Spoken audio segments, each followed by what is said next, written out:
خبر شامل کرتے ہیں نوشہر و فیروز سے۔ ڈسٹرکٹ رپورٹر رانا واحد علی کی خصوصی رپورٹ کے مطابق شب برات 25 فروری اتوار کو مذہبی عقیدت و احترام سے منائی جا رہی ہے۔ چاروں صوبوں آزاد کشمیر، گلگت بلتستان کے علاوہ ضلع نوشہر و فیروز، پی ڈی ڈن، بھل کلہوڑا اسٹیشن، پیر صادق جلال جی کوٹ، لالو دریا، خان مری، بھونگو، بیہن، کرونڈی، اکری، چودگی سمیت وطن عزیز کے تمام شہروں کی مساجد و دیگر عبادت گاہوں میں بابرکت محافل کا اہتمام کیا گیا ہے، جہاں رات بھر عبادات و نوافل ادا کیے جائیں گے۔ فرزندان اسلام نے شب برات کے اجتماعات میں اللہ تعالیٰ کے حضور گناہوں سے توبہ،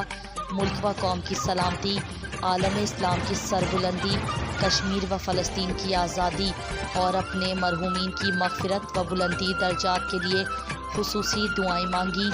اس بابرکت شب کی مناسبت سے اخبارات نے خصوصی ایڈیشن شائع کیے،